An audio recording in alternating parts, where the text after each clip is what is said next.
कुलधारा राजस्थान सबने सुना ही है। डर लगता है यार, जेन्युइनली डर, जबकि जब कोई है ही नहीं वहां, सारे घर खाली पड़े, तो आपको डर क्यों लग रहा है? 1825 সালের এক রাত হঠাৎ করেই কুলধারা গ্রামের প্রায় 1500 মানুষ কোনো চিহ্ন না রেখে উধাও হয়েছে। বাড়ি আছে, রাস্তা আছে, কিন্তু মানুষ নেই। লোকজন বলে যাওয়ার আগে তারা এই গ্রামকে অভিশাপ দিয়ে গিয়েছিল। আজও নাকি সূর্য ডোবার পর এখানে শোনা যায় অদ্ভুত শব্দ, ফিসফিসানি, পায়ের আওয়াজ, যেন কেউ হেঁটে বেড়াচ্ছে। কি ঘটেছিল সেই রাতে? চলুন ঢুকে পড়ি ভারতের সব থেকে রহস্যময় অভিশপ্ত গ্রামে। ওকে, কিন্তু জয়সলমীরে এসে এমন একটা জায়গা আছে যেটা যদি মিস করি তো মিস। সারা ইন্ডিয়াতে প্রচুর ইউনিক ভিলেজ রয়েছে, এটাও এক ধরনের ভিলেজ ছিল। এই গ্রামের কোনো মানুষ সেই জায়গাটাকে ফেমাস করেনি। সত্যি কথা বলতে এই গ্রামে কোনো মানুষই নেই। গ্রামের নাম কুলধারা।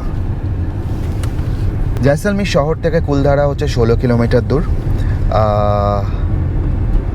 আগে ঢুকি, তারপরে ইতিহাসটা বলছি।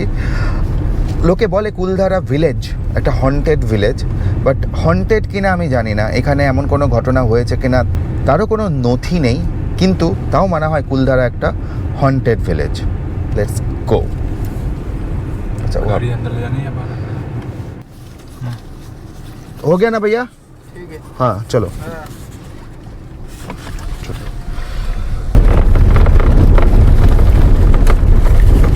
थोड़ा थोड़ा भूतिया तो लग रहा है ना? তো আমরা এখন চলেছি এক অভিশপ্ত গ্রামে, আর সামনে ভূত আছে কিনা জানি না, প্রচুর গাড়ি আছে, আর মানে প্রচুর লোক আছে। আবার লোক बाहरी तरफ। हाँ हाँ ये पे डाल दो।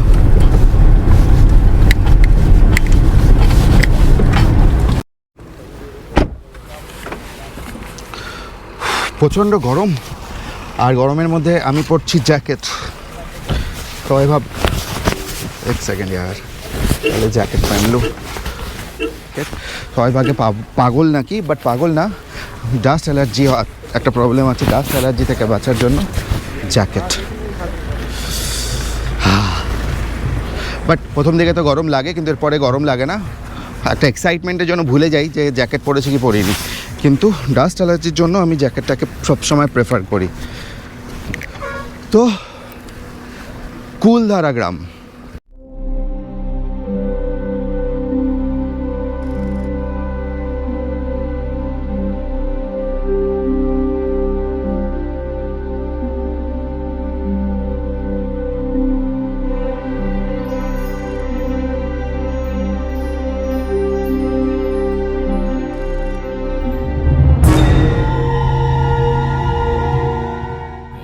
से 200 साल हो गए और ये गांव आज भी वीरान पड़ा, कुछ बर्बाद हो गया।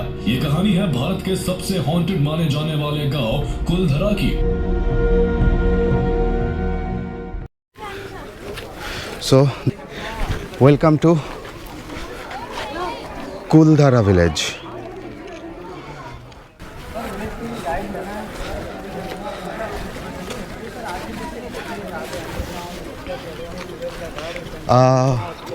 ফর শিওর এগুলো সবগুলো নতুন পেন্টিং করেছে, লোকজন উঠে ছবি ওঠাচ্ছে। ওকে,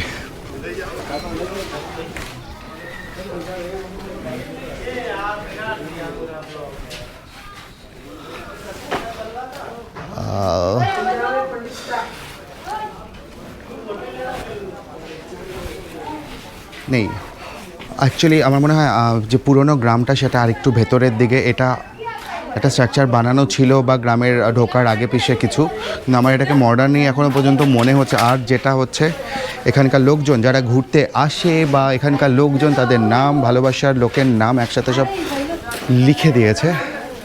তো ছবি ওঠানোর জন্য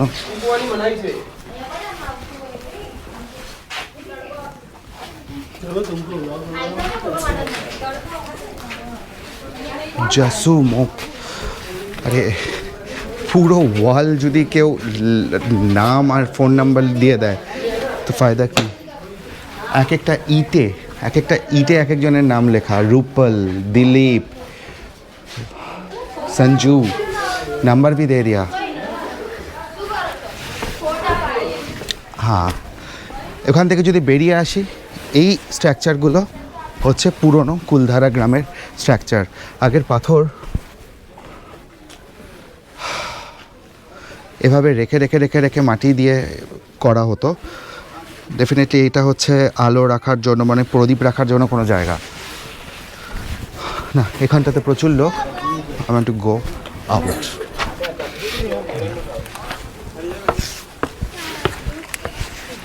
মোবাইল দিয়ে মৌজি রে, এই ভিড়ের জায়গা থেকে বেরোচ্ছি, একটু অন্য দিকে ঢুকছে। এদিকে প্রচুর লোক, পছন্দ হচ্ছে না আমার এই তো লোকের মাঝখানে কোনো কিছু শ্যুট করা বা বলা। So let's go this side. ইনস্টাগ্রামে ছবি তো ওঠাবো না, তো গ্রামটাকে দেখি। কুলধারা গ্রাম।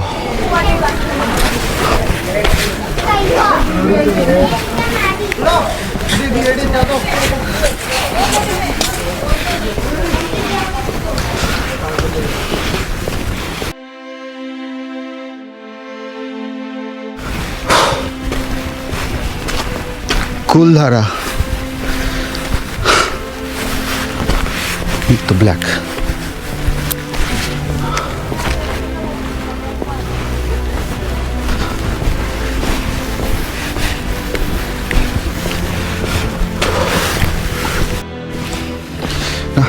রোড তো অন্য রাস্তায় ধরলাম। কখনো শুনেছেন কোনো মানুষের লোভ লালসা তার জন্য কোনো গ্রাম নষ্ট হতে পারে? হ্যাঁ, এটাই এই কুলধারার সত্যি। আমি যে জায়গায় আছি এই মুহূর্তে লোকজন সামনের দিকটাতে ছবি টবি ওঠাচ্ছে, এই জায়গাটাতে কেউ নেই। আমি আর কুলধারা গ্রামের একটা পার্ট। কুলধারার ইতিহাস প্রায় 300 বছরের। সালিম সিং, কেউ শুনেছেন এই নাম? সালিম সিং হচ্ছে জয়সলমীরের একজন পাওয়ারফুল মিনিস্টার, যিনি কিনা এই গ্রামের ধ্বংস করার জন্য দায়ী। প্রায় 300 বছর আগে এই গ্রাম ছিল পালিবাল ব্রাহ্মণদের এক শান্তশিষ্ট গ্রাম, এবং তারা সবাই শিক্ষিত কৃষক সমাজ। প্রবলেম শুরু হয় এই গ্রামের কোনো এক মুখিয়ার মেয়েকে সালিম সিংয়ের পছন্দ হয় এবং তিনি তাকে জোর করে বিয়ে করতে চান। মেয়েটি মানা করেন, মেয়েটির বাবাও তাতে মত দেয়নি। তারপর থেকে শুরু হয় সালিম সিংয়ের নিষ্ঠুর অত্যাচার এই গ্রামের বিরুদ্ধে, কারণ এই গ্রামের মেয়ে এবং তার পরিবার বিয়েতে না করে দিয়েছিল। ধীরে ধীরে এই গ্রামের বিভিন্ন সময় বিভিন্ন মানুষকে সালিম সিং খুন করা শুরু করে, এবং এমনই একটা সময় আসে যে সালিম সিং ঠিক করেন এই গ্রামের সবাইকে একদিনে মেরে ফেলা হবে। কুলধারার অন্তর্গত 84টি গ্রাম, তার মাঝখানে তার মানে প্রচুর লোকজনও ছিল, কিন্তু সেই ইনফরমেশন চলে আসে এখানকার গ্রামের মানুষের কাছে, এবং তারা এক রাতে এই গ্রাম খালি করে দেন। এই গ্রাম খালি করে তারা যে কোথায় গেছে তার ইতিহাস আজ পর্যন্ত কেউ জানে না। কিন্তু তারা ছিল ব্রাহ্মণ সম্প্রদায়। এরা এই গ্রাম ছেড়ে যাওয়ার সময় এই গ্রামকে দিয়ে যায় এক অভিশাপ। সেই অভিশাপ হলো এই গ্রামে কেউ আর কখনো থাকতে পারবে না। সেই 300 বছর ধরে সেই অভিশাপ বয়ে নিয়ে আজও চলছে এই গ্রামের সেই ট্র্যাডিশন। এই গ্রামে কিন্তু কেউ কখনো থাকতে পারেনি আর। কোনো কোনো সময় এই গ্রামে বিভিন্ন লোকজন, বিভিন্ন গ্রামবাসী ঢোকার চেষ্টা করেছিল। এই মুহূর্তে 3টে বাজে, আমি যেই জায়গায় দাঁড়িয়ে আছি সেখানেও ইটস লাইক এ সাইলেন্ট। বাইরে কিছু লোকজন ইনস্টাগ্রামের জন্য নাচন কদন করছে, সেটা আলাদা বিষয়, ছবি ওঠাচ্ছে, শাকি শাকি করছে, সেটা আলাদা বিষয়। জাস্ট আমি 2 মিনিট ভেতরে, গ্রামের ভেতরে রাস্তায় আছি। এই প্রচণ্ড শান্ত এবং নিস্তব পুরো। হ্যাঁ, একা একা বেশি দূর হাঁটতে গেলেও কিরকম একটা গা ছমছমে ব্যাপার। It's a some mental psychological effect, যে সবাই বলে ইটস ভৌতিক শহর, এবং রাজস্থানের ঘোষ সিটি বলে কুলধারা পরিচিত। তো তো মানুষের কাছে একটা সেটা তো রয়েছে, একটা মেন্টাল সাইকোলজিক্যাল এফেক্ট তো হয় এত চুপচাপ শান্ত শিষ্ট জায়গায়। বাট এখানে কোনো শব্দ নেই। আর বিভিন্ন গ্রামবাসীর মতে রাতের বেলা এর নির্জনতা আরও সাইলেন্ট ওয়েতে সাংঘাতিক ভয়ঙ্কর লাগে। এই গ্রামের বেশ কিছু মানুষ বিভিন্ন সময় দেখাশোনার কাজ করতে এসেছিল। তারা কিন্তু বলে রাতের বেলা গ্রামের ভেতর থেকে বিভিন্ন রকম আওয়াজ আসে। সেগুলো কিসের আওয়াজ? গ্রামবাসী অভিশাপের আওয়াজ, নাকি এরকমও শুনতে পেয়েছে যে কি অনেক মানুষ একসাথে চিৎকার করছে। ওদের মনে হয়েছে যে এই চিৎকার হচ্ছে সেই লাস্ট ওরা বেরিয়ে যাওয়ার সময় যে অভিশাপ দিয়েছিল। অনেকের মতে এখানে মেয়েদের কান্নার আওয়াজ শোনা যায়, পায়েলের আওয়াজ শোনা যায়। একজন পুরুষ যদি তামাক টানে তার যেরকম একটা আওয়াজ হয়, সেই সব আওয়াজ এখানে রাতের বেলা শোনা যায়। জানি না আমি যেখানটাতে দাঁড়িয়ে আছি সেখানেও কোনো ঘটনা হয়েছে কি হয়েছে, তবে নিস্তবতা রয়েছে। কিন্তু নিস্তবতা থাকলেই যে এটা ভয়ঙ্কর হতে হবে, হন্টেড হতে হবে, তার কোনো মানে নেই। সো আমার মতে এটা শান্ত গ্রাম। হয়েছে ঘটনা হয়েছে, যে বাজে ঘটনা হয়েছে তার জন্য সত্যি কিছু বলার নেই। মানুষকে কোথাও না কোথাও গিয়ে বুঝতে হবে মানুষের ইগো আগে নাকি সে যেটা চায় সেটা ইম্পর্ট্যান্ট। আর আমার কাছে এক্ষুনি আর কিছু বলার নেই। গ্রাম ভৌতিক জানি না কি আছে।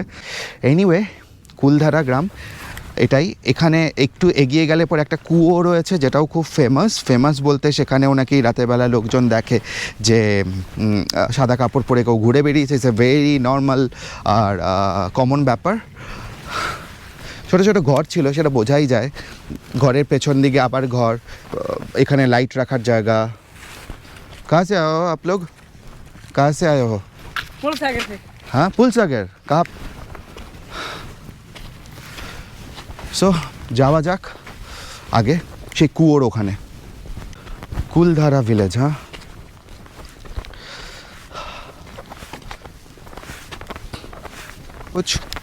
कुछ हॉन्टेड फील किया क्या? हर बॉक्स जो है ये रूम्स हैं, इस पे कहानियाँ चल रही है मेरे दिमाग में। क्या कहानियाँ?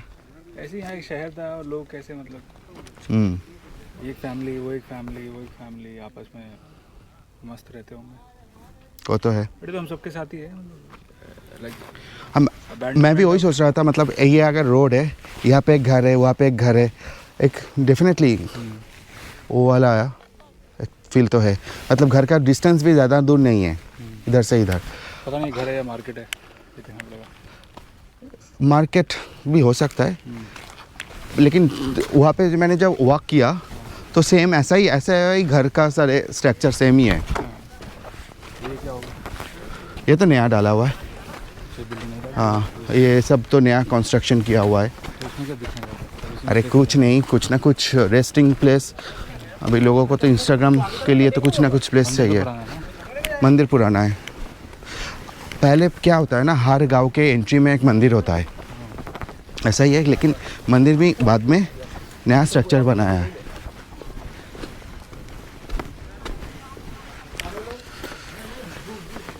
तो कुआं कहाँ है? आगे बाहर जाना है। हाँ, সাহিল একটা জিনিস ঠিক বলেছে, এটা মার্কেট এরিয়াও হতে পারে, বাট ঘরের সব স্ট্রাকচার একই। মানে আগের প্রায় 300 বছরের আগের যদি বানানো ঘর হয় তো মাটি আর পাথর রেখে রেখে রেখে রেখে এই স্ট্রাকচার বানানো হয়েছে। হ্যাঁ, আমার কেন জানি থাইল্যান্ডে আয়ুথায়ার কথা মনে পড়েছে। Ayutthaya, the lost kingdom of Thailand. একসময় আয়ুথায়া থাইল্যান্ডের ক্যাপিটাল। ভূত আছে নাকি জানি না, তবে সাপ ডেফিনেটলি আছে। আমার কিছু আমার মনে হয় যে আমার না কোনো একটা স্মেলে অসুবিধা হয়, সেটা সাপ মনে হয় বাদুড়ের ইয়েতে থাকে, তো সেটা তো মনে হয়। তো আমার কেন জানি মনে হয় যে এখানে ডেফিনেটলি সাপ রয়েছে। ডেফিনেটলি এরকম খাঞ্জার মতো জায়গায় সাপ থাকাটা এই সাপ।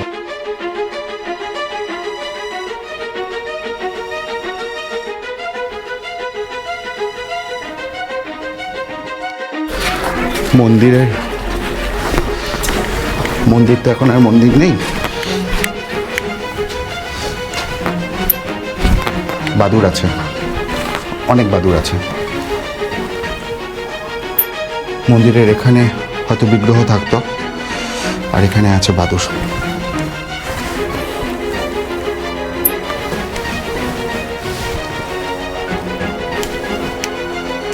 না, বেশি অ্যাডভেঞ্চার আমি করবো না। এটা মন্দিরের প্যাটার্ন, এখানে বিগ্রহ থাকতো, এখানে পুজো হতো। হঠাৎ করে সে পুজোর আওয়াজ, ঘন্টার আওয়াজ, লোকজনের প্রার্থনার আওয়াজও আপনি শুনতে পেতে পারেন যদি আপনি চান। ওকে, কুলধারা, চলো।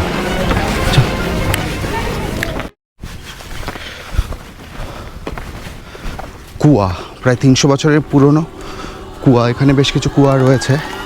ক্যা ডিপ है बहुत? এটাই দেখতে এসেছি বেসিক্যালি।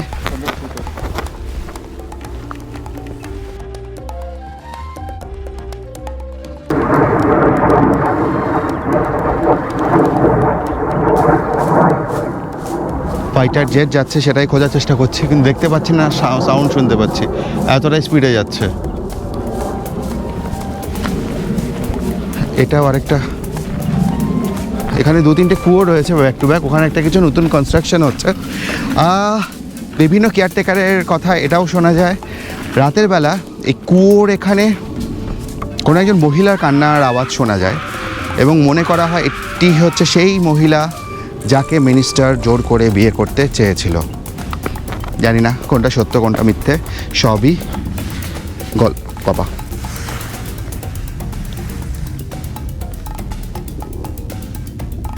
তো বেসিক্যালি এই যে কুয়ো, যার তলায় নাকি যাওয়া যায়, কিন্তু বি কেয়ারফুল, যারাই আসবে এখানে দেখে নিও, চারদিকে শুধু কাঁচ ভাঙা, কাঁচ ভাঙা।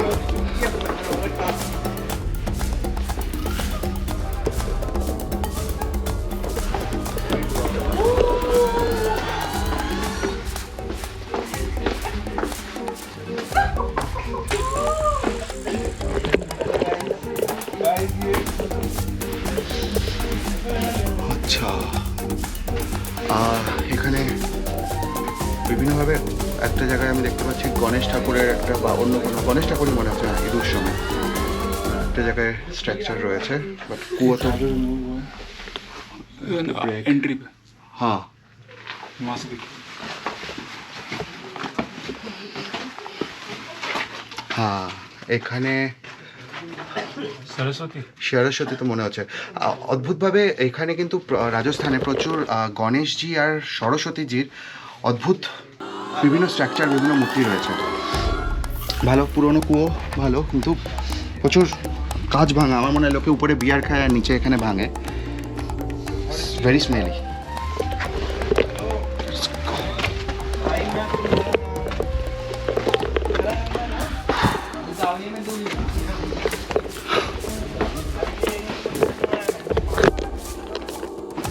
ওকে, কুলধারা হয়ে গেছে। ভালো, ডেফিনেটলি অন্যরকম একটা ফিল পাওয়া যায়। সো আমার নাম শুভ, এটা আমার চ্যানেল পার্সু ট্রাভেলার। আমি এখন আছি রাজস্থানের কুলধারা গ্রামে। এটাকে বলা হয় গোস্ট সিটি অফ রাজস্থান, ভূতিয়া শহর, ভূতের শহর রাজস্থানের মধ্যে। গল্প খুব স্ট্রং, কিন্তু সেটা ফোক স্টোরি। ইতিহাস অনেক কিছু বলে, এটাও ইতিহাস বলে যে আর্থকোয়েক হতো এখানে প্রচুর, তার জন্য নাকি লোকজন বেরিয়ে অন্য কোনো শহরে গেছে।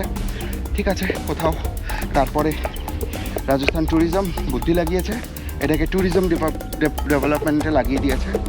এরকম স্টোরি যদি আমাদের কাছে থাকে তো লোকজন আসতেই থাকে যে haunted village, it's a big caption, haunted village.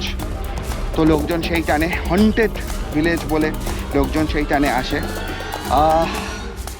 সারা পৃথিবী জুড়ে অনেক ভালো ভালো পজিটিভ গ্রাম রয়েছে। আমি চেষ্টা করব এরপরে এরকম কোনো একটা সিরিজ করার, seriously positive and unique village of India. I promise, এটা আমি করবো। এই হন্টেড ভিলেজ, এই ভিলেজ কোথাও একটা গিয়ে আমার মনে হয় ইটস লাইক এ ট্যুরিজম টানার জন্য একটা ট্যাগও। সো এটাই, লেটস গো।